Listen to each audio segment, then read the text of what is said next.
One of the greatest players to ever touch a basketball used to throw up from nerves before almost every single game of his career. Not because he was afraid of losing, but because his mind had turned winning into something closer to survival. And once you understand the psychology behind that, you will never watch this sport the same way again. This is not really a story about talent.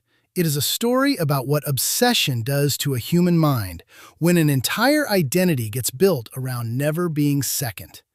Bill Russell won 11 championships while quietly vomiting from anxiety before games for nearly his entire career, a documented habit his own teammates learned to expect. Psychologists call this anticipatory anxiety, a nervous system so fused with performance that the body reacts to a game the same way it would react to real danger. Michael Jordan has openly admitted in his own retrospective series to manufacturing personal slights that never actually happened, just to generate enough rage to fuel another win. Because externalized motivation like that can produce extraordinary performance, while quietly making it almost impossible to ever feel satisfied.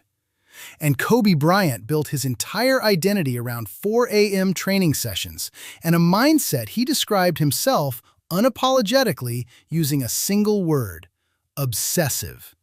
A pattern psychologists call identity foreclosure, where a person's sense of self becomes so fused with one pursuit that stepping away from it, even briefly, creates genuine psychological distress. This is where the story turns even darker, because the same obsession that builds legends also appears to be quietly destroying them once the cameras stop rolling.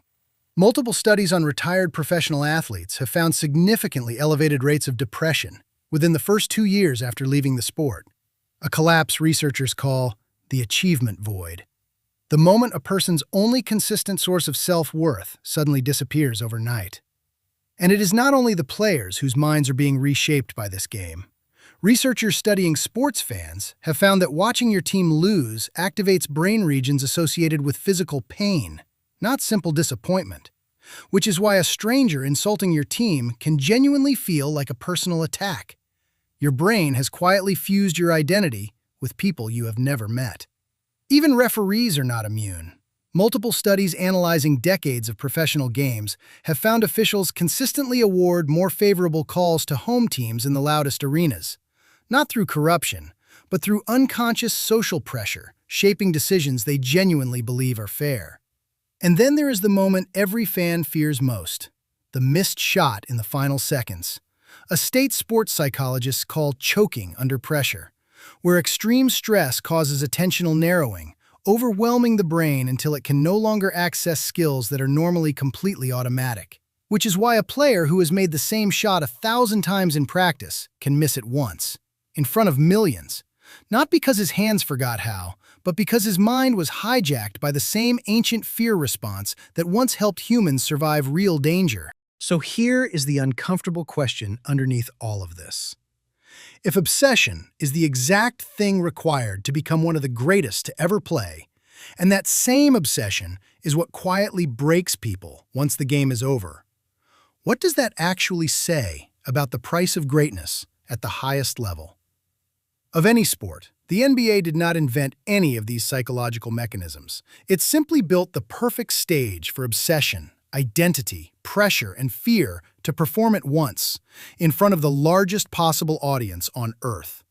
Which is why the players fans call legends are rarely the most naturally gifted. They are usually just the ones who were the most obsessed, and willing to pay whatever price that obsession demanded. Not because they never felt the fear or the exhaustion, but because for 48 minutes at a time, they learned to burn all of it as fuel, instead of letting it stop them.